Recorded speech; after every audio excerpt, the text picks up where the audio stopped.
Assalamualaikum semua. Kami dari kelompok 4 semester 3 AB akan menjelaskan tentang sistem distribusi perbekalan farmasi di apotik.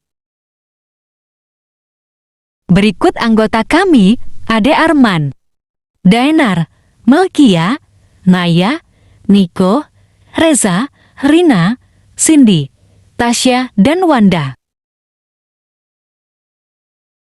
Di sini saya ingin menjelaskan tentang sistem distribusi pengelolaan perbekalan farmasi di apotek. Sebelum masuki materi, di sini saya ingin menjelaskan sedikit tentang apa itu pendistribusian. Pendistribusian merupakan kegiatan mendistribusikan pengelolaan perbekalan farmasi di apotek untuk pelayanan individu. Sedangkan apotek sendiri merupakan sarana pelayanan kefarmasian tempat dilakukan praktek kefarmasian oleh apoteker. Macam-macam sistem distribusi di apotek ada 5. Yang pertama, individual prescribing. Yang kedua, floor stock. Yang ketiga, UDDS, unit dose dispensing system. Yang keempat, ODDD, one daily dose dispensing. Yang kelima, kombinasi. Untuk lebih jelasnya lagi akan dijelaskan oleh teman saya.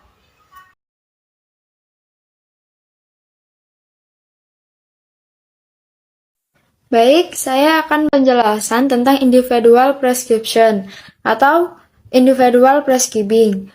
Jadi, individual prescription atau individual prescribing merupakan pelayanan sediaan farmasi obat dan alat kesehatan kepada pasien secara individual dengan resep yang telah diberikan dokter kepada pasien tersebut. Sistem distribusi ini berlaku di pelayanan rawat jalan serta pasien rawat inap yang mendapat resep saat pulang.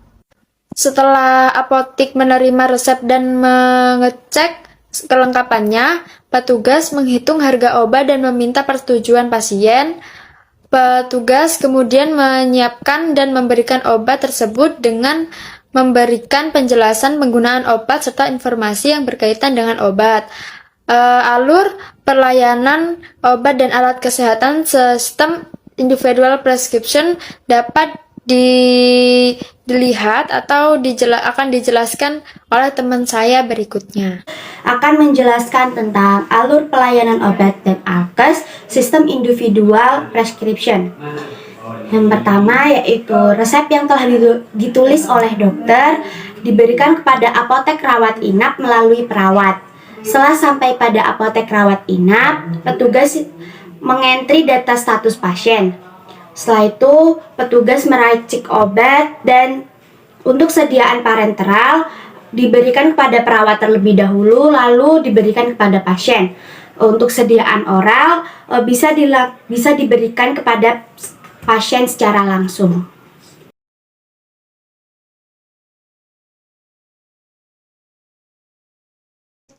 Menurut PMK nomor 72 tahun 2016, floor stock atau persediaan lengkap di ruangan merupakan pendistribusian alat kesehatan, sediaan farmasi, bahan medis habis pakai untuk persediaan di ruangan. Nah, hal tersebut disediakan dan dikelola oleh instansi farmasi.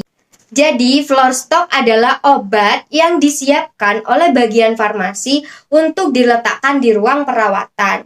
Nah, floor stock sendiri memiliki keuntungan dan juga kelebihan. Yang pertama adalah keuntungannya, yaitu obat yang diperlukan segera tersedia untuk penderita.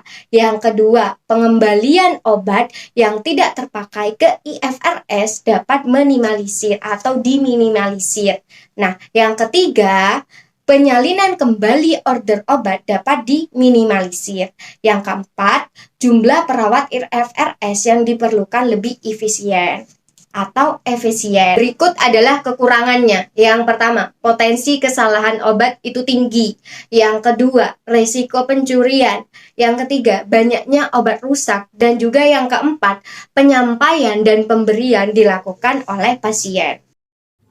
Nah, selanjutnya kita akan membahas alur dari floor stock ini, yaitu pemakaian obat oleh pasien, lalu pencatatan pemakaian obat dan alkes, lalu rekap harian pemakaian obat dan alkes, kemudian laporan harian pemakaian obat dan alkes, yaitu laporan tersebut akan di-entry data dan penggunaan obat pasien di dalam apotik rawat inap tersebut.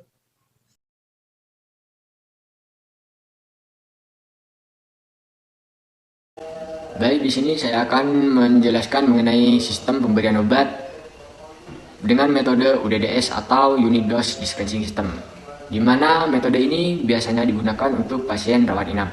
Kenapa digunakan untuk pasien rawat inap? Karena di sini cara pemberiannya dalam bentuk dosis tunggal atau satuan yang digunakan hanya untuk pemakaian sekali saja. Jadi petugas itu memberikan obat itu pada saat pasien memang sudah waktunya meminum obat. Jadi petugas itu mengatur jadwalnya sesuai dengan signal yang ada di dalam resep. Seperti itu.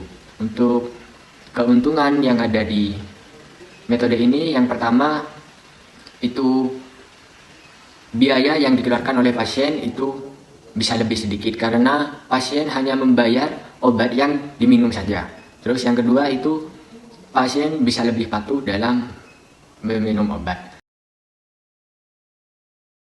Berikut ini sistem distribusi obat UDDS. Yang pertama yaitu resep masuk. Awal resep masuk diserahkan di apoteker maupun di TTK.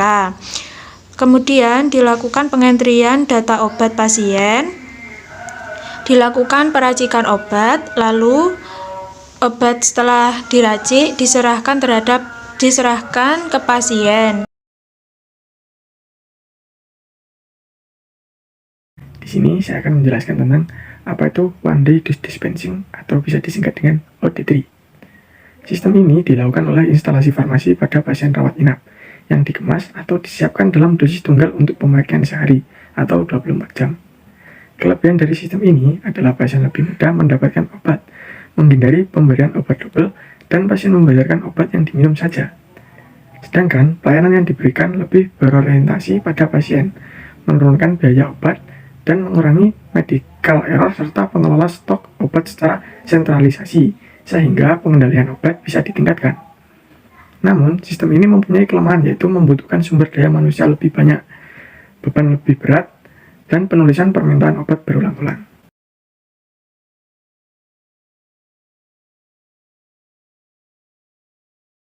Di sini saya akan menjelaskan tentang kombinasi.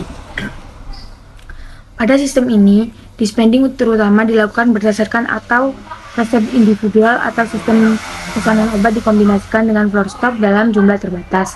Pada umumnya digunakan di banyak apotek yang menarik biaya pengobatan secara individual termasuk biaya dosis unit. Baik, kita langsung saja ke kesimpulan. Yang dimana pengelolaan perbekalan farmasi itu harus dikelola dengan efektif dan efisien. Karena apa? Untuk menjaga mutu dan ketersediaan obat di apotek. Nah, selain itu pendistribusian merupakan salah satu dari pengelolaan perbekalan farmasi. Nah, di sini terdapat 5 alur distribusi yang ada di apotek yang terdiri dari individual prescription, floor stock, unit dose dispensing system, one day dose dispensing, dan kombinasi.